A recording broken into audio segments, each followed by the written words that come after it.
नमस्कार दोस्तों, आज मैं आपको महापुण्य फल देने वाली भागवत की छोटी सी कथा सुनाने जा रही हूँ। प्रेम से बोले विष्णु भगवान की जय हो।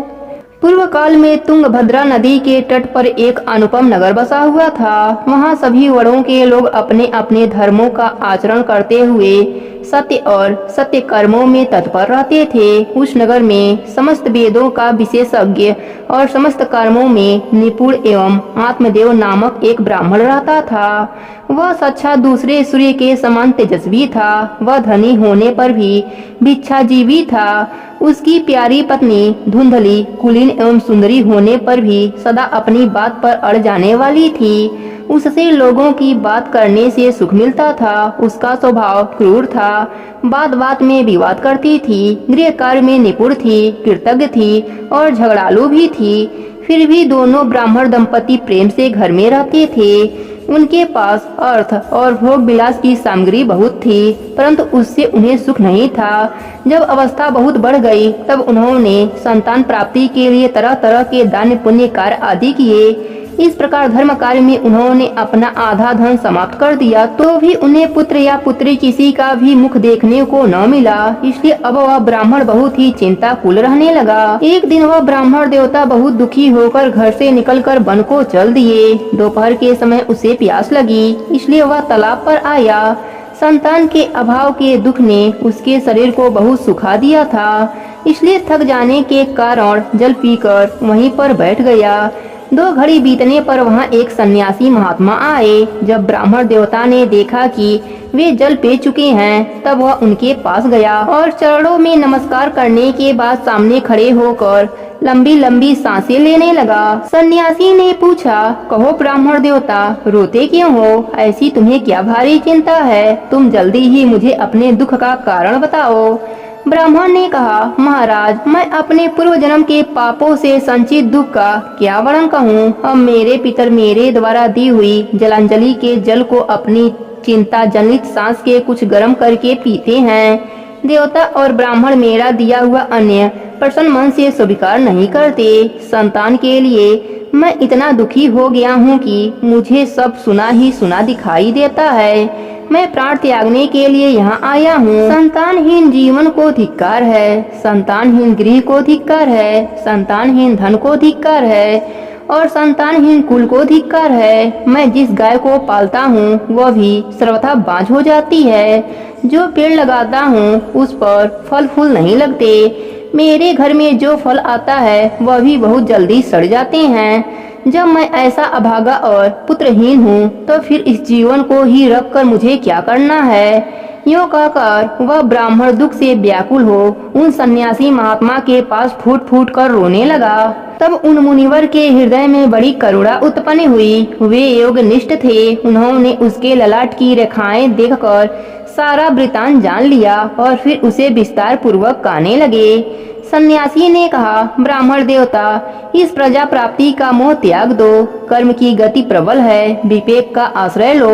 मैंने इस समय तुम्हारा प्रारब्ध देखकर निश्चय किया है कि 7 जन्म तक तुम्हारे कोई संतान किसी प्रकार का नहीं हो सकती। पूर्व काल में राजा सगर को उसके पुत्रों के कारण दुख भोगना पड़ा था। ब्राह्मण, अब तुम कुटुंब की आशा छोड़ दो। संन्यास में ही सब प्रकार का सुख है। ब्राह्मण ने कहा, महात्मा जी, विवेक से मेरा क्या होगा? मुझे तो बलपूर्वक पुत्र दीजिए, नहीं तो मैं आपके सामने ही शोक मूर्छित होकर अपने प्राण त्याग दूंगा। जिससे पुत्र स्त्री आदि का सुख नहीं है, ऐसा संन्यास तो सर्वथा नीरस है। लोक में सरस तो पुत्र पौत्रादि से भरा पूरा गृहस्थ आश्रम ही है। ब्राह्मण का ऐसा आग्रह देखकर उन तपोधन ने कहा, विधाता के लेख को मिटाने पर राजा चित्रकेतु को बड़ा दुख उठाना पड़ा था। उस पुरुष के समान तुमको भी पुत्र सुख नहीं मिल सकेगा। तुमने तो बड़ा हठ पकड़ रखा है और अर्थी के रूप में तुम मेरे सामने उपस्थित हो। ऐसी दशा में मैं तुमसे क्या कहूँ? जब महात्मा जी ने देखा कि यह किसी प्रकार अपना आग्रह नहीं छोड़ता, तब उन्होंने उसे एक फल देकर कहा, इसे तुम अपने पत्नी को खिला देना, इससे उसके एक पुत्र होगा। तुम्हारी स्त्री को 1 साल तक सत्य, शौच, दया, दान और एक समय अन्न खाने का नियम रखना। यदि वह ऐसा करेगी तो वह बालक बहुत ही शुद्ध स्वभाव वाला होगा। यह कहकर वह योगी राज चले गए और ब्राह्मण आत्मदेव भी खुशी खुशी घर लौट आया। घर आकर उसने वह फल अपने स्त्री को दे दिया और कहीं चला गया। उसकी स्त्री कुटिल स्वभाव की थी। रो रो कर अपने पड़ोसन सखी से कहने लगी, सखी मुझे तो बड़ी चिंता हो गई है, मैं तो यह फल नहीं खाऊंगी। यह फल खाने से मेरा गर्भ ठहर जाएगा और मेरा पेट निकल आएगा। मैं कुछ भी खाया पिया नहीं जाएगा, शक्ति भी छीड़ हो जाएगी। तो तू ही बता, घर का काम धंधा कौन देखेगा? यह घर कैसे चलेगा? और कहीं गांव में डाकुओं का आक्रमण हो गया तो एक गर्भिणी स्त्री कैसे भागेगी? और यदि कहीं यह शुक्रदेव की तरह गर्भ पेट में ही रह गया तो मैं क्या करूंगी? इसे बाहर कैसे निकाला जाएगा?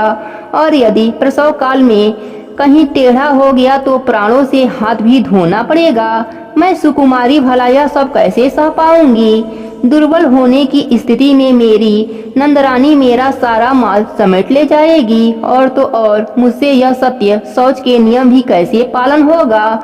जो स्त्री बच्चे को जन्म देती है वह बड़ा ही कष्ट भोगती है। मेरे विचार से बांझ या विधवा स्त्री ही सुखी रहती है। मन में ऐसी ही तरह तरह के कुकर उठने से उसने वह फल नहीं खाया।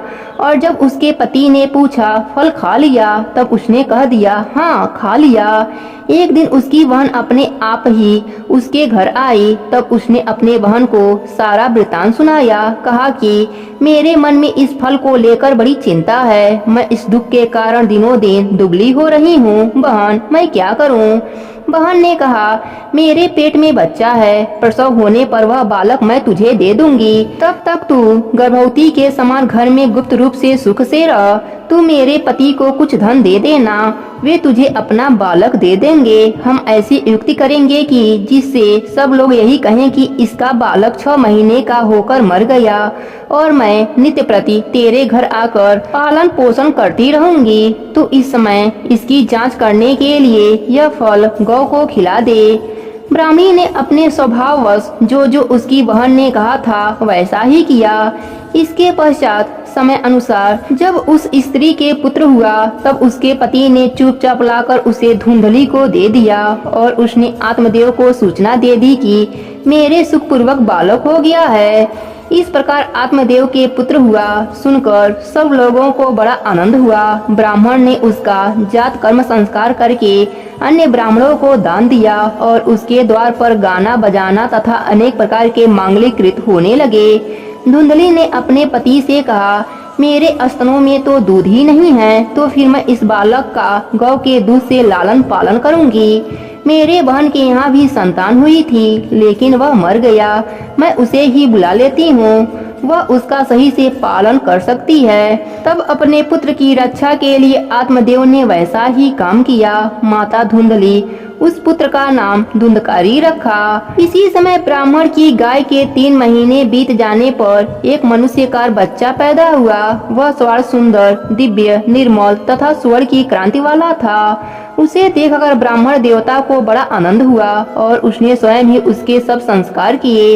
इस समाचार से और सब लोगों को भी बड़ा आश्चर्य हुआ और वे बालक को देखने के लिए आए तथा आपस में कहने लगे, देखो भाई, अब आत्मदेव का कैसा भाग्य उदय हुआ है। कैसे आश्चर्य की बात है कि गौ के भी ऐसे दिव्य रूप बालक उत्पन्न हुआ है। दैवयोग से इस गुप्त रहस्य का किसी को भी पता न लगा। आत्मदेव ने उस बालक के गौ जैसे कान देखकर उसका नाम गौकर्ण रख दिया।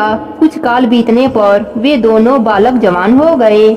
उनमें गौकर्ण तो बड़ा पंडित और ज्ञानी हुआ, किंतु धुंधकारी बड़ा ही दुष्ट निकला। खान, शौच आदि ब्राह्मणोचित आचार्यों का उसमें नाम भी न था और न खान पान ही कोई परहेज था। क्रोध उसमें बहुत चढ़ा बढ़ा था। वह बुरी वस्तुओं का संग्रह किया करता था। दूसरों की चोरी करना और सब लोगों से द्वेष बढ़ाना उसका स्वभाव बन गया था। छिपे छिपे वह दूसरों के घरों में आग लगा देता था। दूसरों के बालकों को खिलाने के लिए गोद में लेता और उन्हें कुएं में डाल देता।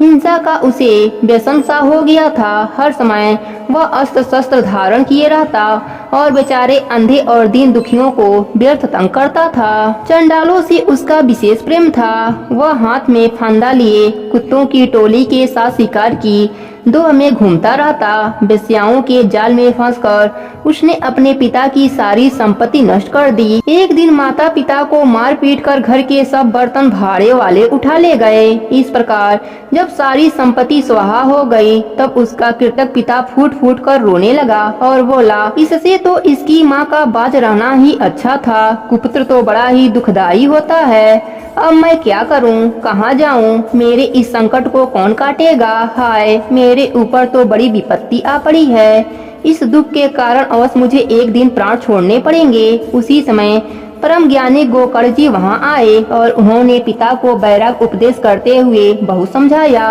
वे बोले, पिताजी, यह संसार आसार है, यह अत्यंत दुख रूप और मुंह में डालने वाला है। पुत्र किसका, धन किसका? स्नेहवान पुरुष रात दिन दीपक के समान जलता रहता है। सुख न तो इंद्र को है, न चक्रवर्ती राजा को ही सुख है। सुख है तो केवल विरक्त एकांत जीवी मुनि को। यह मेरा पुत्र है, इस अज्ञान को छोड़ दीजिए। मोह से नरक की प्राप्ति होती है। यह शरीर तो नष्ट होगा ही, इसलिए सब कुछ छोड़कर वन में चले जाने को तैयार हो गया और उससे कहने लगा, बेटा, वन में रहकर मुझे क्या करना चाहिए, यह मुझसे विस्तार पूर्वक कहो। मैं बड़ा मूर्ख हूँ। अब तक कुकर्म स्नेहवास में बधा हुआ अपंग की भांति इस घर रूप अंधेरे कुएं में ही पड़ा रहा हूँ। तुम बड़े दयालु हो, इससे मेरा उद्धार करो। गोकर्ण ने कहा, पिताजी, यह शरीर हड्डी, मांस और रुधिर का पिंड है। इसे आप, मैं मानना छोड़ दें और स्त्री पुत्र आदि को अपना कभी न माने। इस संसार को रात दिन क्षण भंगुर देखें। इसकी किसी भी वस्तु को अस्थायी समझकर उसमें राग न करें। बस एकमात्र वैराग रस के रसिक होकर भगवान की भक्ति में लगे रहें। भागवत भजन ही सबसे बड़ा धर्म है। निरंतर उसी का आश्रय लिए रहिए। अन्य सब प्रकार के लौकिक धर्मों से मुंह मोड़ लीजिए। सदा साधु जनों की सेवा करें। भोगों की लालसा को पास न भटकने दें तथा जल्दी से जल्दी दूसरे के गुण दोषों का विचार करना छोड़कर एकमात्र भगवत सेवा और भगवान की कथाओं के रस का ही पान करें। इस प्रकार पुत्र की वाणी से प्रभावित होकर आत्मदेव ने घर छोड़ दिया और वन की यात्रा की। यद्यपि उसकी आयु उस समय 60 वर्ष की हो चुकी थी, फिर भी बुद्धि में पूरी दृढ़ता थी। वहाँ दिन रात भगवान की सेवा पूजा करने से और तनिय पूर्वक भागवत के 10 मस्तक का पाठ करने से उसने भगवान श्री कृष्ण चंद्र को प्राप्त कर लिया। प्रेम से बोली विष्णु भगवान की जय हो। गोकर्ण के पिता के वन को चले जाने पर योगनिष्ठ गोकर्ण भी तीर्थ यात्रा के लिए निकल गए, क्योंकि उन्हें परिवार का माया मोह नहीं था, न उनका कोई शत्रु था, न मित्र था। पिता के वन जाने के बाद घर में केवल माँ और धुंधकारी ही बचे थे। एक दिन धुंधकारी ने अपनी माँ को बहुत पीटा और कहा, बता, धन कहाँ छुपा रखा है, जल्दी बता, नहीं तो इस जलती लकड़ी से अंग अंग भून दूंगा। पुत्र के इस प्रकार के रोज रोज से उपद्रव से तंग आकर माँ ने कुएं में छलांग लगाकर आत्महत्या कर लिया। माता के स्वर्गवास के बाद धुंधकारी 5 वेश्याओं के साथ रहने लगा। धीरे धीरे उसके लिए धन भोग्य सामग्री को एकत्रित करने को लेकर क्रूर कर्म करने लगा।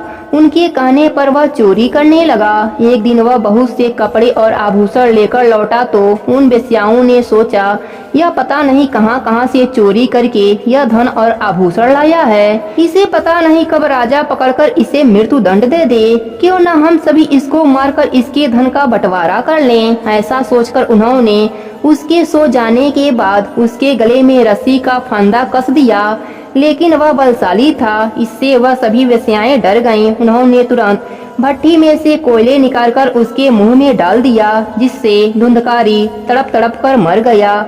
उन्होंने उसके शरीर को एक गड्ढे में डालकर मिट्टी डाल दी। फिर वे वेश्याएं धन आपस में बांट लिया। लोगों के पूछने पर कह देती कि वह हमारे लिए धन कमाने के लिए गया है, शीघ्र ही आ जाएगा। धुंधकारी अपने कुकर्मों के कारण एक प्रेत बना। वह बवंडर बनकर एक दिशा से दूसरी दिशा में भटकता रहता, कहीं पर भी एक पल को नहीं ठहर पाता। बस है देव चिल्लाता रहता था, परंतु उसकी कोई सहायता नहीं करता। जब गोकर्ण ने अपने भाई धुंधकारी के मृत्यु का समाचार सुना तो उन्होंने तुरंत उसको अनाथ समझकर गोदान और श्राद्ध किया। इस प्रकार गोकर्ण घूमते फिरते एक दिन अपने ही नगर में आ पहुँचे। तो उन्होंने सोचा क्यों न रात अपने ही घर में बिताई जाए। जब घर पर हैं तो फिर वो अपने घर आकर बीच आंगन में सो जाते हैं, लेकिन उसी घर में उनका भाई धुंधकारी भी प्रेत बना हुआ छुपा बैठा था। जब उसको पता चला कि गोकर्ण ही लेटा है तो वह तरह तरह के रूप दिखाने लगा, कभी अग्नि बनता, कभी हाथी, घोड़ा और पता नहीं क्या क्या। गोकर्ण ने सोचा अवश्य ही कोई दुर्गति को प्राप्त हुआ आत्मा है। तब उन्होंने उससे बड़े धैर्य से पूछा, रात्रि के समय तू ऐसे भयानक रूप क्यों दिखाता है? तेरी यह दशा कैसे हुई, मुझे बताओ। गोकर्ण के इस प्रकार पूछने पर प्रेत धुंधकारी जोर जोर से रोने लगा और बोला, मैं तुम्हारा ही भाई धुंधकारी हूँ। मैंने अपने कुकर्मों से इस दशा को प्राप्त हुआ हूँ। अब दैववश कर्मफल का उदय होने के केवल वायु भक्षण करके जी रहा हूँ। भाई तुम दया के सागर हो, जैसे पिता का उद्धार किया वैसे ही मेरा मार्गदर्शन करो। गोकर्ण ने कहा, मैंने तुम्हारे लिए विधि पूर्वक पिंडदान किया था, फिर भी तुमको मुक्ति नहीं मिली तो फिर अब कुछ नहीं हो सकता। अगर तुमको कुछ ज्ञात है तो निश्चय होकर कहो कि अब मुझे क्या करना चाहिए। प्रेत ने कहा, भाई मेरी मुक्ति सैकड़ों गया और श्राद्ध करने से भी नहीं हो सकती, इसका उपाय आप ही खोजना। प्रेत की बात सुनकर गोकर्ण महाराज को बड़ा आश्चर्य हुआ। उन्होंने धुंधकारी से कहा, तुम निर्भय होकर अपने स्थान पर जाओ, मैं कुछ न कुछ उपाय खोजता हूँ। गोकर्ण की आज्ञा से धुंधकारी वहाँ से चला गया और गोकर्ण महाराज लेटे लेटे धुंधकारी की मुक्ति का उपाय सोचने लगे, लेकिन कोई उपाय नहीं सूझा। तो प्रातः काल होते ही वे विद्वानों और ज्ञानी जनों के पास गए, रात की घटना कह सुनाई। सबने अपने अपने ग्रंथ उलट पुलट के देखे पर उपाय न सूझा। सबने उसको सूर्य नारायण भगवान की शरण में जाने को बोला। गोकर्ण महाराज ने अपने तपोबल से सूर्य नारायण की गति रोककर उनकी स्तुति की और पूछा, प्रभु आप इस समस्त संसार के साक्षी हैं, गर्व ज्ञाता हैं, मैं आपको नमस्कार करता हूँ। प्रभु आप कृपा करके धुंधकारी प्रेत की मुक्ति का साधन बताइए।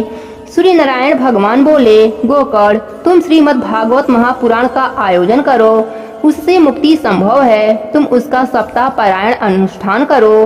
तब सबने बोला, बिल्कुल यही करो, यह उपाय सरल है। तब गोकर्ण महाराज भी निश्चय करके कथा सुनने को तैयार हो गए। फिर गोकर्ण महाराज व्यास की गद्दी पर बैठकर कथा कहने लगे। लोगों को पता लगा तो वहाँ भीड़ का तांता लग गया। सब अनुशासन के साथ बैठ गए। इतने में वह धुंधकारी प्रेत भी वहाँ आ गया। वह इधर उधर बैठने का स्थान खोजने लगा। फिर उसने वहाँ सीधे रखे हुए 7 गांठ के बांस को देखा। वह उसी में प्रवेश करके कथा सुनने लगा। गोकर्ण महाराज ने एक वैष्णव ब्राह्मण को श्रीमद् भागवत महापुराण कथा का मुख्य श्रोता बनाया और प्रथम स्कंद से ही कथा सुनानी शुरू कर दी।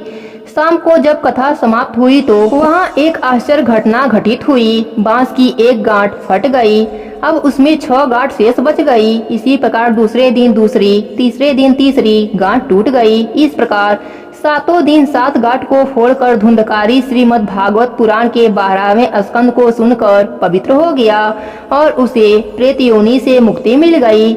उसने तुरंत अपने भाई को प्रणाम करके बोला, भाई तुमने मुझ पर बड़ी कृपा की है, आपने मुझे प्रेत योनि से मुक्त कर दिया। प्रेत योनि से भी मुक्ति दिलाने की शक्ति सिर्फ इस श्रीमद् भागवत कथा में है। जिस प्रकार आग गीली और सूखी सभी प्रकार की लकड़ियों को जला डालती है, वैसे ही इस कथा के सप्ताह श्रवण से मन वचन कर्म इत्यादि के द्वारा हुए पाप भी जलकर नष्ट हो जाते हैं।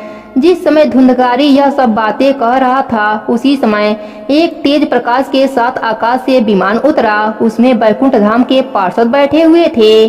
चारों तरफ प्रकाश फैल गया और उसी समय सभी लोगों के सामने धुंधकारी उस विमान में चढ़ गया। तभी उस विमान में आए पार्षदों से गोकर्ण महाराज बोले, भगवान के प्रिय पार्षदों, इस कथा अमृत का पान यहाँ उपस्थित सभी जन ने लिया है, लेकिन विमान सिर्फ धुंधकारी के लिए आया है। बाकी शुद्ध हृदय जन इसके अधिकारी क्यों नहीं है? इस प्रकार का भेद क्यों हुआ? भगवान के सेवक बोले, हे गोकर्ण महाराज, यह भेद इनके मन के भेद के कारण ही है। यह बात आपकी ठीक है कि सबने श्रवण समान रूप से किया है, लेकिन मनन नहीं किया है। मनन करने से सभी के भेद हैं। किसी ने ज्यादा समय तक, लेकिन इसने तो निराहार रहकर बांस के अंदर सिर्फ मनन ही किया है। इसने जो भी सुना उसका लगातार मनन और चिंतन किया है। जो ज्ञान दृढ़ नहीं होता वह व्यर्थ हो जाता है। इसी प्रकार ध्यान न देने से, श्रवण का, संदेश से, मंत्र का और चित्त के इधर उधर भटकने से जप का कोई फल नहीं मिलता है। यदि यह श्रोता फिर से श्रीमद् भागवत कथा को सुने और मनन करें तो इनका भी उद्धार संभव है। प्रेम से बोले विष्णु भगवान की जय हो, कृष्ण भगवान की जय हो। अब सुनते हैं गर्भ गीता की कथा, जिसको सुनने मात्र से मनुष्य फिर से गर्भ में नहीं आता है। प्रेम से बोले कृष्ण भगवान की जय हो। अर्जुन ने पूछा, हे कृष्ण जी, यह प्राणी जो गर्भ विषय आते हैं सो किस दोष से आते हैं? हे प्रभु जी, यह जब जन्मता तब इसको जरा अधिक रोग लगते हैं, फिर मृत्यु होती है। हे स्वामी, वह कौन कर्म है जिसके करने से प्राणी जन्म मरण से रहित होवे?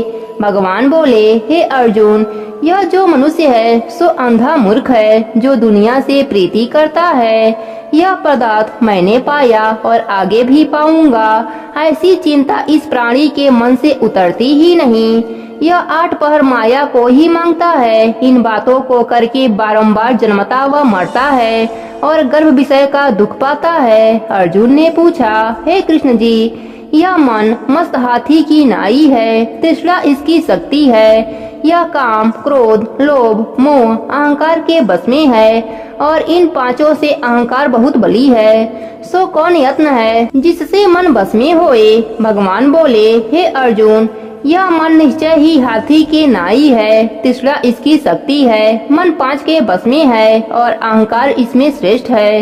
हे अर्जुन, जैसे हाथी अंकुश से बस में होता है, वैसे ही मन रूपी हाथी को बस करने को ज्ञान रूपी अंकुश है। अहंकार करने से प्राणी नरक में पड़ता है। अर्जुन ने पूछा, हे कृष्ण भगवान, एक तुम्हारे नाम के लिए जंगलों में फिरते हैं, एक बैरागी होते हैं, एक धर्म करते हैं। इस विषय कैसे जाने की जो वैष्णव है वह कौन है? भगवान बोले, हे अर्जुन, एक मेरे नाम के लिए वनों में फिरते हैं, वे सन्यासी कहे जाते हैं। एक सिर पर जटा बांधते हैं, एक भस्म लगाते हैं। इनमें हम नहीं हैं, क्योंकि इन विषय अहंकार है, इससे मेरा दर्शन दुर्लभ है। अर्जुन ने पूछा, हे कृष्ण जी, कौन पाप से स्त्री मर जाती है, कौन पाप से पुत्र मर जाता है और कौन पाप से नपुंसक होता है? भगवान बोले, हे अर्जुन, जो कर्ज लेता है और देता नहीं, इस पाप से स्त्री मरती है। जो किसी की अमानत पचाई लेता है उसके पुत्र मरते हैं। जो किसी का कार्य किसी के गोचर आए पड़े और जवानी कहे कि मैं तेरा कार्य सबसे पहले कर दूंगा, जब समय आन पड़े तब उसका कार्य न करे, इस पाप से नपुंसक होता है। यह बहुत बड़ा पाप है। अर्जुन ने पूछा, हे कृष्ण जी, कौन पाप से प्राणी सदा रोगी रहता है, कौन पाप से गधे की देह पाता है? स्त्री तथा टड्डू का जन्म किस पाप से होता है? भगवान बोले, हे अर्जुन, जो मनुष्य कन्यादान करते हैं और इस दान से मुंड लेते हैं वे दोषी हैं, वे मनुष्य सदा रोगी रहते हैं। जो विषय विकार के वास्ते मदिरा पान करते हैं सो टड्डू का जन्म पाते हैं। जो झूठी गवाही देते हैं वे स्त्री का जन्म पाते हैं। जो रसोई बनाकर पहले आप खा लेते हैं और पीछे परमेश्वर के अर्थ दान करते हैं वे बिल्ली का जन्म पाते हैं। जो मनुष्य झूठी वस्तु दान करते हैं वे स्त्री का जन्म पाते हैं। अर्जुन ने पूछा, हे कृष्ण भगवान जी, कई मनुष्यों को तुमने सोना दिया है, सो उन्होंने कौन सा पुण्य किया है? और कईयों को आपने हाथी घोड़े रथ दिए हैं, सो उनका कौन सा पुण्य है? भगवान बोले, हे अर्जुन, जिन्होंने सोना दान किया है उनको हाथी घोड़े वाहन मिलते हैं। जो परमेश्वर निमित्त कन्या दान करते हैं सो पुरुष का जन्म पाते हैं। अर्जुन ने पूछा, हे प्रभु, जिन पुरुषों की सुंदर विचित्र देह है उन्होंने कौन कौन सा पुण्य किया है? किसी के घर संपत्ति है, कोई विद्वान है, उन्होंने कौन सा पुण्य किया है? भगवान बोले, हे अर्जुन, जिन्होंने अन्न दान किया है उनका स्वरूप सुंदर है। जिन्होंने विद्या का दान किया है वे विद्वान होते हैं। जिन्होंने संतों की सेवा करी है वे पुत्रवान होते हैं। अर्जुन ने पूछा, हे प्रभु, किसी को धन से प्रीति है, कोई स्त्री से प्रीति करता है, सो ऐसा क्यों है? भगवान बोले, हे अर्जुन, किसी किसी का धन, स्त्री सब नाशरूप है, लेकिन मेरी भक्ति का नाश नहीं है। अर्जुन ने पूछा, हे प्रभु, राजपाट कौन से धर्म से मिलता है, विद्या कौन से धर्म से मिलता है? भगवान बोले, हे अर्जुन, जो प्राणी श्री काशी में निष्काम भक्ति से तप करते, देह त्यागते हैं, सो राजा होते हैं। जो गुरु की सेवा करते हैं, सो विद्वान होते हैं। अर्जुन ने पूछा, हे कृष्ण जी, किसी को धन अचानक बिना परिश्रम को मिलता है, कोई धन सारी उम्र एकत्र नहीं कर पाते, कोई रोग रहित होते हैं, सो उन्होंने कौन से पुण्य किए हैं? भगवान बोले, हे अर्जुन, जिन्होंने गुप्त दान किया है, उनको धन अनायास ही मिलता है। जिन्होंने परमेश्वर का कार्य और पराया कार्य संवारा है, वे रोग रहित होते हैं। अर्जुन ने पूछा, हे प्रभु, कौन पाप से अमली होते हैं, कौन पाप से गूंगा होते हैं, कौन पाप से कुष्ठी होते हैं? भगवान बोले, हे अर्जुन, जो अपने गुरु की स्त्री से गमन करते हैं, सो अमली होते हैं। जो गुरु से विद्या पढ़कर मुकर जाते हैं, सो गूंगे होते हैं। जिन्होंने कुकर्म किया है, वे कुष्ठी होते हैं। अर्जुन ने पूछा, हे प्रभु जी, किन्हीं की देह में रक्त का विकार होता है, सो किस पाप से होता है? कोई दरिद्र होता है, किसी को खंडवाई होती है, और कोई अंधा होता है, कोई पालुंग होते हैं, सो कौन पाप से होते हैं? कोई स्त्रियां बाल विधवा होती हैं, सो कौन से पाप से होती हैं? भगवान बोले, हे अर्जुन, जो सदा क्रोधवान करते हैं, उनको रक्त विकार होता है। जो कुशील रहते हैं, वे दरिद्र होते हैं। जो कुकर्मी ब्राह्मण को दान देते हैं, उनको खंडवायु होती है। जो प्राणी स्त्री को नंगी देखता है, गुरु की स्त्री पर कुदृष्टि डालता है। जिसने गौ ब्राह्मण को लात मारी है, सो अंधा व पालुंग होता है। जो स्त्री अपने पति को छोड़कर पराये पुरुष के संग करती है, सो बाल विधवा होती हैं। अर्जुन ने कहा, हे कृष्ण जी, तुम पार ब्रह्म हो, तुमको मेरा नमस्कार है। आगे मैं तुमको समधी जानता था, अब मैं तुमको परमेश्वर रूप जानता हूँ। हे पार ब्रह्म, गुरु दीक्षा कैसी होती है, कृपा कर कहें। भगवान बोले, हे अर्जुन, तुमको धन्य है, फिर तुम्हारी माता को भी धन्य है, जिसने तुम ऐसे पुत्र हुए, जिसने गुरु दीक्षा पूछी है। हे अर्जुन, सारे जगत के गुरु जनार्दन हैं। गुरु का विद्या काशी, चारों वर्णों का गुरु ब्राह्मण, ब्राह्मण का गुरु सन्यासी है। सन्यासी उसको कहते हैं जिसने सबको त्याग करके मेरे विषय में मन लगाया, सो सन्यासी गुरु है। हे अर्जुन, यह बात ध्यान देकर सुनने की है। गुरु कैसा हो? जिसने सब इंद्रियां जीती हों, जिसको सब संसार ईश्वर का रूप नजर आता हो, सब जगह से उदार हो, ऐसा गुरु करें। जो परमेश्वर को जानने वाला हो, उस गुरु की पूजा सब तरह से करें। हे अर्जुन, जो गुरु का भक्त है, सो मेरा भक्त है। जो प्राणी गुरु सम्मुख होकर मेरा भजन करते हैं, उनका भजन करना सफल है।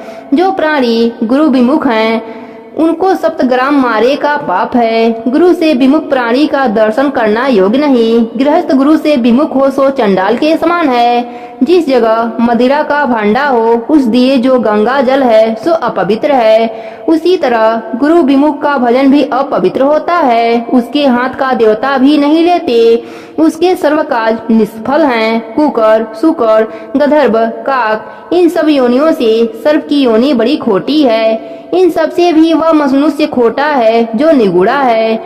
गुरु बिना गति नहीं होती। जिसका कोई गुरु न होवे, सो अवश्य नरक को जाएगा।